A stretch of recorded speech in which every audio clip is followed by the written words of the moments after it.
Friends, स्वागत है आप सभी का अपने यूट्यूब चैनल फ्यूचर पॉइंट में। तो दोस्तों, आज की इस वीडियो में मैं बताने वाला हूं बिहार बोर्ड मैट्रिक परीक्षा 2026 के लिए साइंस का ऐसे क्वेश्चन जो बिहार बोर्ड में बार बार पूछे जाते हैं। तो इस वीडियो को शुरू से अंत तक देखिएगा। इस वीडियो को कहीं से स्किप मत कीजिएगा और इस चैनल पर नया है तो चैनल को सब्सक्राइब कीजिएगा और वीडियो को लाइक जरूर कीजिएगा। तो चलिए स्टार्ट करते हैं आज का वीडियो। तो दोस्तों, यहाँ पे आपका पहला नंबर प्रश्न है, रक्त कथाका किसके कारण से बनता है। आपका क्वेश्चन है, रक्त कथाका किसके कारण से बनता है। याद रखिएगा, रक्त विमाणु के कारण से बनता है। किसके कारण से बनता है? तो रक्त विमाणु के कारण से बनता है। यहाँ पे आपका सी ऑप्शन राइट आंसर होगा। चलिए चलते हैं अगला प्रश्न को। तो दोस्तों, यहाँ पे आपका अगला प्रश्न है, वृक्क की संरचनात्मक एवं क्रियात्मक इकाई को क्या कहते हैं। बताइए कमेंट करके, वृक्क की संरचनात्मक एवं क्रियात्मक इकाई को क्या कहते हैं। याद रखिएगा, नेफ्रॉन कहते हैं। क्या कहते हैं? तो नेफ्रॉन यहाँ पे होगा, सी ऑप्शन राइट आंसर होगा। चलिए अगला प्रश्न को चलते हैं। तो दोस्तों, यहाँ पे आपका अगला प्रश्न है, मनुष्य के हृदय को कितने कोष्ठ में बांटा गया है। आपके क्वेश्चन है, मनुष्य के हृदय को कितने कोष्ठ में बांटा गया है। तो याद रखिएगा, 4 कोष्ठ में बांटा गया है। कितने कोष्ठ में बांटा गया है? तो 4 कोष्ठ में बांटा गया है। यहाँ पे आपका ये ऑप्शन राइट आंसर होगा। आगे बढ़ते हैं अगला प्रश्न को। तो दोस्तों, यहाँ पे आपका अगला प्रश्न है, एक वयस्क मनुष्य में कितने दांत होते हैं। आपके क्वेश्चन है, एक वयस्क मनुष्य में कितने दांत होते हैं। तो याद रखिएगा, 32 दांत होते हैं। कितने दांत होते हैं? तो 32 दांत होते हैं। आगे बढ़ते हैं अगला प्रश्न को। तो दोस्तों, यहाँ पे आपका अगला प्रश्न है, सूक्ष्मदर्शी में किस लेंस का प्रयोग किया जाता है। आपके क्वेश्चन है, सूक्ष्मदर्शी में किस लेंस का प्रयोग किया जाता है। बताइए कमेंट करके। याद रखिएगा, उत्तल लेंस का उपयोग किया जाता है। कौन सा लेंस उपयोग किया जाता है? तो उत्तल लेंस उपयोग किया जाता है। आगे बढ़ते हैं अगला प्रश्न को। तो दोस्तों, यहाँ पे आपका अगला प्रश्न है, किसकी सहायता से हम किसी वस्तु को देखते हैं। आपका क्वेश्चन है, किसकी सहायता से हम किसी वस्तु को देखते हैं। तो याद रखिएगा, प्रकाश की आवश्यकता सहायता से हम देखते हैं। किसी वस्तु को प्रकाश रहता है तभी तो देख पाते हैं। आगे बढ़ते हैं अगला प्रश्न को। तो दोस्तों, यहाँ पे आपका अगला प्रश्न है, रक्त का पीएच मान कितना होता है। बताइए कमेंट करके, रक्त का पीएच मान कितना होता है। तो याद रखिएगा, 7.4 होता है। कितना होता है? तो 7.4 होता है। याद रखिएगा, यहाँ पे आपका सी ऑप्शन राइट आंसर होगा। आगे बढ़ते हैं अगला प्रश्न को। तो दोस्तों, यहाँ पे आपका अगला प्रश्न है, निम्नलिखित में से परे का अयस्क कौन है। आपका क्वेश्चन है, निम्नलिखित में से परे का अयस्क कौन है। तो याद रखिएगा, कौन है? तो यहाँ पे आपका सिनेफर है। कौन है? तो सिनेफर। यहाँ पे आपका सी ऑप्शन राइट आंसर होगा।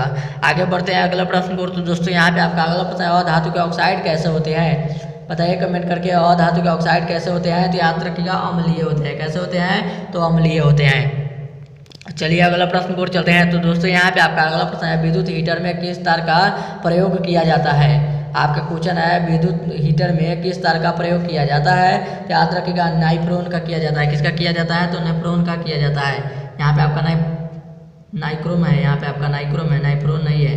नाइक्रोम में यहाँ पे आपका बी ऑप्शन राइट आंसर होगा। गलती से बोला गया है। चलिए आगे चलते हैं अगले प्रश्न को। तो दोस्तों, यहाँ पे आपका अगला प्रश्न है, मनुष्य में आपका क्वेश्चन है, मनुष्य में चीनी का पाचन कौन सा हार्मोन करता है। आपका क्वेश्चन है, मनुष्य में चीनी का पाचन कौन सा हार्मोन करता है। तो याद रखिएगा, इंसुलिन की कमी से होता है। किसके कारण से होता है? तो इंसुलिन की कमी से होता है। आगे बढ़ते हैं अगला प्रश्न को। तो दोस्तों, यहाँ पे आपका अगला प्रश्न है, उत्तल दर्पण द्वारा कैसा प्रतिबिंब बनता है। आपका क्वेश्चन है, उत्तल दर्पण द्वारा कैसा प्रतिबिंब बनता है। तो याद रखिएगा, छोटा और सीधा बनता है। कैसा बनता है? तो छोटा और सीधा बनता है। यहाँ पे आपका सी ऑप्शन राइट आंसर होगा। चलिए चलते हैं अगला प्रश्न को। तो दोस्तों, यहाँ पे आपका अगला प्रश्न है, लोहा क्या है। बताइए कमेंट करके, लोहा क्या है। तो याद रखिएगा, लोहा धातु है। क्या है? तो धातु है। यहाँ पे आपका ये ऑप्शन राइट आंसर होगा। चलिए चलते हैं अगला प्रश्न को। तो दोस्तों, यहाँ पे आपका अगला प्रश्न है, मस्तिष्क उत्तरदायी होता है। आपका क्वेश्चन है, मस्तिष्क उत्तरदायी होता है। तो याद रखिएगा, क्या होता है? तो ये सभी में होता है। यहाँ पे आपका सोचने के लिए भी होता है, शारीरिक संतुलन के भी लिए होता है, हृदय संपन्न के लिए होता है। यहाँ पे आपका डी ऑप्शन राइट आंसर होगा सभी। आगे बढ़ते हैं अगला प्रश्न को। तो दोस्तों, यहाँ पे आपका अगला प्रश्न है, रॉकेट के ईंधन के रूप में किसका प्रयोग किया जाता है। आपका क्वेश्चन है, रॉकेट के ईंधन में किसके रूप में किसका प्रयोग किया जाता है। याद रखिएगा, किसका प्रयोग किया जाता है। तो हाइड्रोजन का किया जाता है। किसका किया जाता है? तो हाइड्रोजन का किया जाता है। यहाँ पे आपका ए ऑप्शन राइट आंसर होगा। आगे बढ़ते हैं अगला प्रश्न को। तो दोस्तों, यहाँ पे आपका अगला प्रश्न है, उत्तल दर्पण में किस प्रकार का प्रतिबिंब बनता है। आपके क्वेश्चन है, उत्तल दर्पण में किस प्रकार का प्रतिबिंब बनता है। तो याद रखिएगा, सीधा और छोटा बनता है। किस प्रकार का प्रतिबिंब बनता है? तो सीधा और छोटा बनता है। आगे चलते हैं अगला प्रश्न को। तो दोस्तों, यहाँ पे आपका अगला प्रश्न है, दूध से दही बनाना कौन सी परिवर्तन है। आपका क्वेश्चन है दूध से दही बनाना कौन सी परिवर्तन है, तो याद रखिएगा रासायनिक परिवर्तन है। कौन सी परिवर्तन है, तो रासायनिक परिवर्तन है।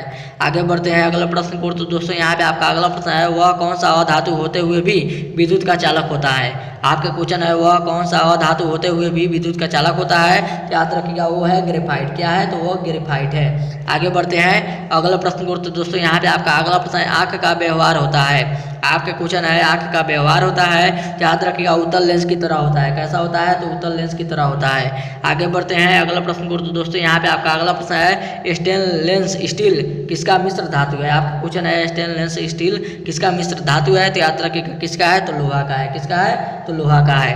यहाँ पे आपका ए ऑप्शन राइट आंसर होगा। और ये था आपका वीडियो का लास्ट क्वेश्चन। अब वीडियो यहीं पे खत्म करते हैं। उम्मीद करते हैं वीडियो आप सभी को बहुत ही अच्छा लगा होगा। तो इस वीडियो में जाते जाते इस वीडियो को जरूर एक लाइक कर दीजिएगा और चैनल पर नया है तो चैनल को सब्सक्राइब जरूर कीजिएगा।